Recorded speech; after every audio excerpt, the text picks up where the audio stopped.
We all know that the price of groceries, travel, coffee, they've been rising for months now. New numbers show the prices are really taking a toll. As of this month, shoppers are officially spending less. Now, that's good news in the fight to control inflation, but very bad news for local businesses. Let's bring in our business and tech reporter, Scott Budman, to sort out this double-edged sword.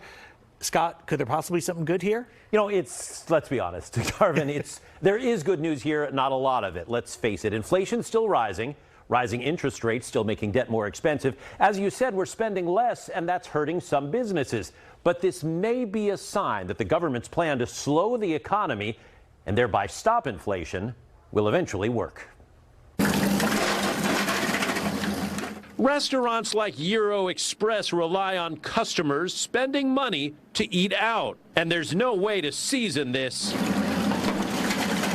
They're spending less. For the last month, it's been really quiet around here. In fact, for the last month, consumer spending is down a larger than expected 1% as inflation-weary shoppers cut back. Just like clothing and cleaning products, probably. Yeah, because they're not really that necessary for me to use in daily life. And restaurants feel it in their bottom line. Yes, we do see a big change. So anything happens out there in the economy, which we see the changes right away, because we're the first one they cut. It's a case of mixed economic news. Rising interest rates have slowed the economy, which means less inflation, and that's good.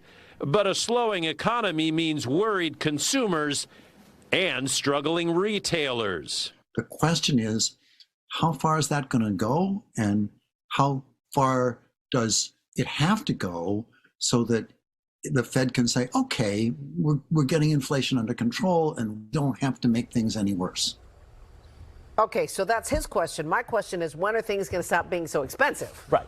Okay, that's what I want to know. We've got a few things happening here at the same time that will lead to that, I think. The Federal Reserve still raising interest rates, but at a much slower pace. That's good news. Inflation is still with us, but it is also moving more slowly. Eventually, the interest rates will kick in. Inflation will go back down. This is all sort of a hopeful situation.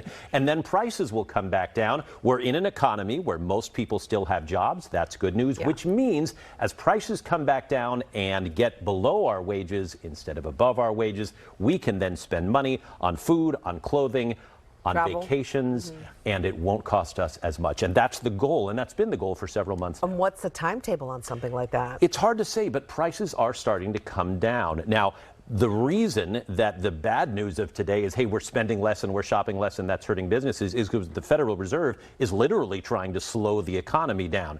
This is painful, but the economy is slowing down, and that means inflation is being curbed, and eventually those prices should come back down to a better level. All right, thank you very much. You bet. All right, Scott, we'll have to thank wait you it very out. much.